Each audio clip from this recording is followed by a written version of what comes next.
tsara ny tompo ary amintsika mandrakariva ny fahasoavana. Izany indrindra mantsy no tsy nahalanydritraka ahafahantsika miara-dalana. Dia isaorantsika Andriamanitra ry tolorana ny araba manokana ianao noho izany hoe fitantanan'Andriamanitra dia tonga soa anatin'izao fiarahana amin'ity fanarina ity izao indray. Faniriana indrindra ny hoe hitondra hery ho anao anie ary hanavao zavatra maro eo amin'ny fiainanao ka tonga anao olona mahay, olona mahery ny fiarahana androany. Asaiko ary ianao hoe andao hiaraka hatramin'ny fiafaran'ny fandaharana fa ahay ianao, ahery ianao. Izay mihitsy ilay lohahevitra sy faniriana anatin'ity fiarahan'ity ny hoe zasy ianao noho ny amin'ilay tenin'Andriamanitra amin'ny Filipiana 4:7 manao hoe mahay ny zavatra rehetra ao amin'ilay mampahery ahy dia ahay ianao, ahery ianao. Mifaomafao be ihany manko izao fiainana izao ary efa tsy mbadimbadika be ihany ny zavatra rehetra. Raha ity tany misy antsika ity no jerena dia tena ohatran'ny hoe mampitanondrika e. Tsy misy olona izany ohatran'ny hoe tsy mahatsapa zavatra tsy rarin'izany intsony angamba raha amin'izao fiainana izao ary tsy misy olona koa hoe tonga lafatra intsony ny fiainany ka tsy misy izay hoe tsisy karohany tsy ilainy izany intsony fa efa ampy azy ny zavatra rehetra. Fa raha hitanondrika hijery ity tany ity hatrany nefa isika dia ho folaka eo ihany ny atoka fa andeha hifampahery manoloana ny zava-misy amin'izao fiainana izao satria efa manana teny ny antoka avy amin'Andriamanitra fa mahay sy mahery ao aminy ilay mampahery antsika. Dia araka hivavaka isika dia handray fampaherezana avy amin'Andriamanitra amin'ny lalana tantara iray ao amin'ny soratra masina. Hivavaka isika. Tompo Andriamanitra rainay, ray tsy toho, mpamindra fosim-piantra, ray tsara indrindra masina izay any an-danitra. Faly izahay miantso anao satria tantananao ny fiainanay ary afaka hiara-no voery eto aminao indray izahay. Da io izao fotoana izao Andriamanitra ary aloha lalana aty anatinay, aty amponay anao mba hampahery anay tokoa. Dia ny fanahinao masina no hitaritalana anay. Amin'ny anaran'i Kristy no hanaovanay izany vavaka izany. Amen. Araka ny resahantsika rehefa mijery ny fampitam-baovao rehetra dia efa ela anie ny ratsy izao fiainana izao e. Efa ela anie ny hoe ratsy ny zava-misy eto amin'ity planeta tany ity izao efa vao maika ilay izy miratsy hatrany ary efa feno habibina ny tany any amin'ny fiarahamonina isan-karazany ihany dia samy manana ny endriny isehony ny aratsiana izay miseho sy mitranga amin'ity fiainana ity fa izao ny fanontaniana manoloana an'izany hoe dia mbola hisy fanantenana ary ve? Hiaratsy dia hiaratsy hatrany ny toe-javatra fa moa ve misy fanantenana ny mbola tafavoahana ao anatiny izany rehetrarehetra izany. Ao amin'ny Baiboly misy tantara anankiray mampahery ary tiako raha mba hozaraina aminao mba hitondra hery ho anao ihany koa. Ao amin'ny filazantsarany Lioka ao misy ny tantara azy ao amin'ny toko 7:10. Asaiko ianao raiso ny Baiboly dia andao anie raha mamaky izany Lioka toko 7:10 dia ny 10 ka hatramin'ny 7:11 misy tantara mahafinaritra mampahery ato amin'ny soratra masina ato.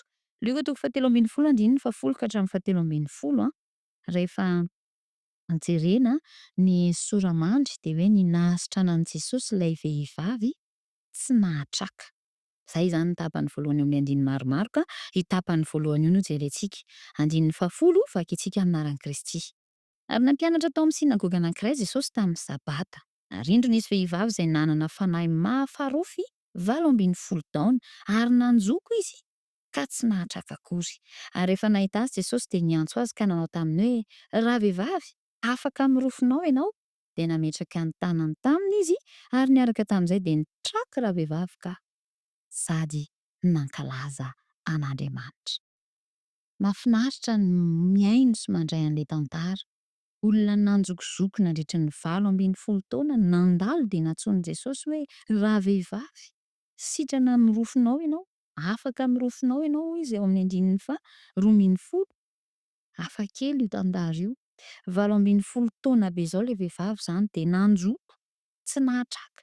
18 taona be izao izany izy dia tsy nahita afa-tsy io tany io satria dia niondrika tao foana ary ny tongotry ny olona nifameziveziny mba tazany.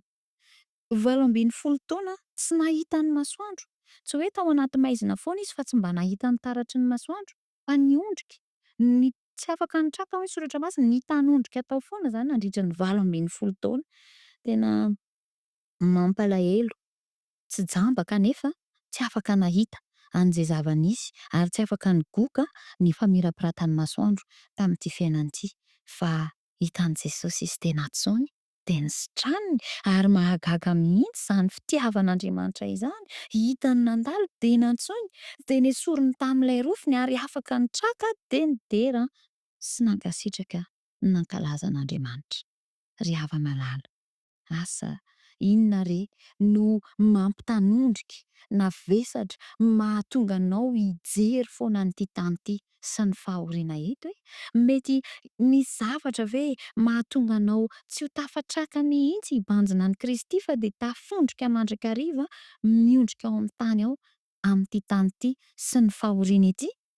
Na de efa tao hoe tahaka ny raiky tapisaka ny toe-javatra iray ho an'ilay vehivavy moa de 8 ambin'ny 10 taona be zao ve raha nisy olona niara-teraka tamin'ny nanombohan'ny aretiny de efa feno taona rehefa avy eo. 8 ambin'ny 10 taona be zao elany e zany ka eo amin'ny fiainako sy ny fiainanao koa mety ho toe-javatra efa tahaka ny raiky tapisaka efa sarotra mafy fa izaho anefa na mihoatra noho izany ary ain'Andriamanitra no mampitsimbadika toe-javatra sarotra ho tonga toe-zavatra tsara. Tsy hiondrika hijery ny tany, tsy hiondrika hijery ny fahoriana maro be eto foana intsony ianao raha manaiky miantsona Kristy.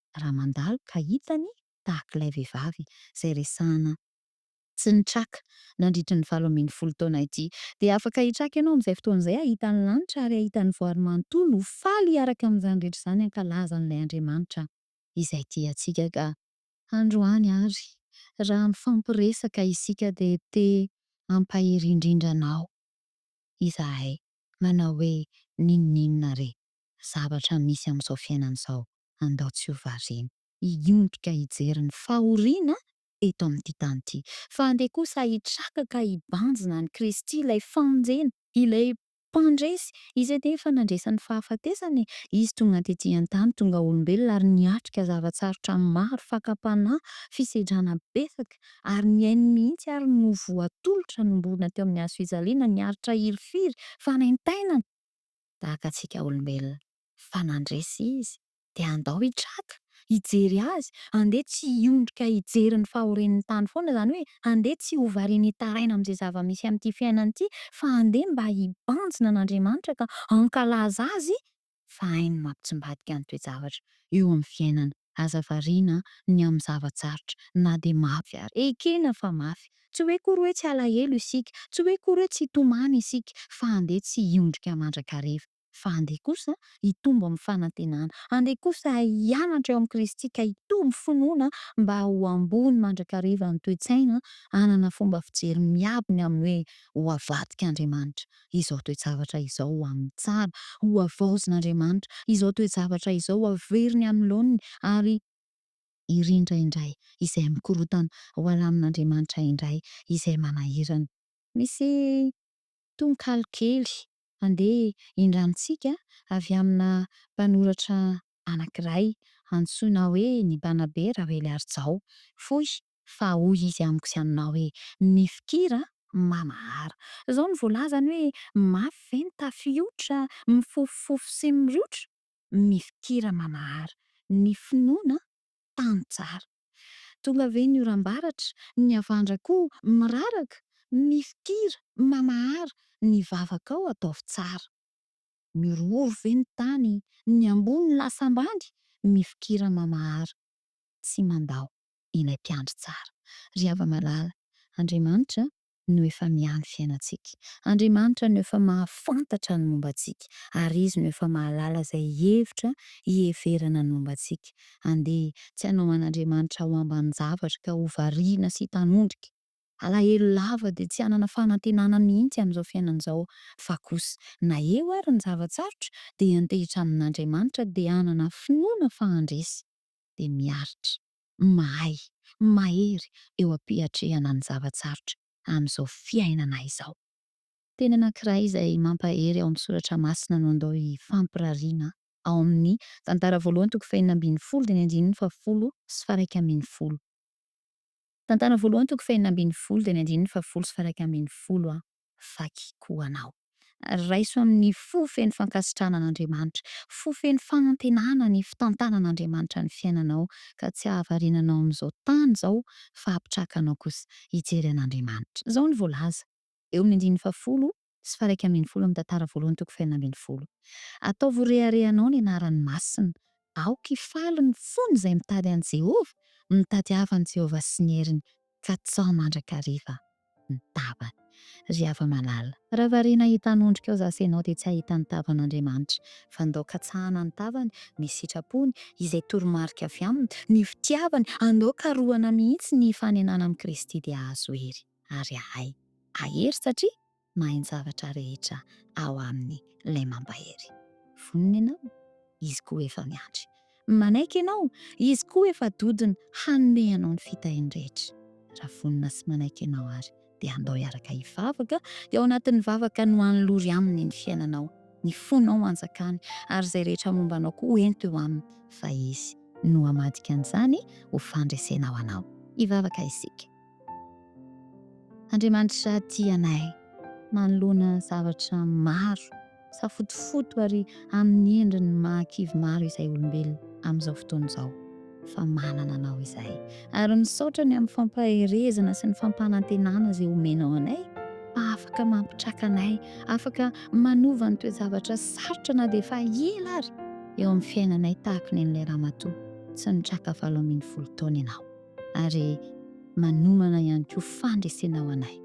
Tafio hery manokana izay Andriamanitra, ny fanahinao masina no aoka hitarika anay amin'ny fotoana rehetra dia hitoetra ho mahery, hitoetra ho mahay ao aminao ilay mampahery anao izahay ary hiravoravo aminao ka hitady ny tavanao hatrany hatrany. Misaotra Andriamanitra fa amin'ny anaran'i Kristy nivavahanay. Amen. Tia Andriamanitra tokoa ny tahiry asa ianao eo amin'izay hoe mitraka, mahita ny fitiavany ary mitoetra mibanjina azy dia ahay tokoa ianao, ahery ianao satria hitoetra ao amin'ilay mampahery anao. Manome fotoananao ho amin'ny manaraka indray ary mirary ny fiadanan'Andriamanitra ny ho aminao sy ny ankonanao dia mandra-pionay indray ary.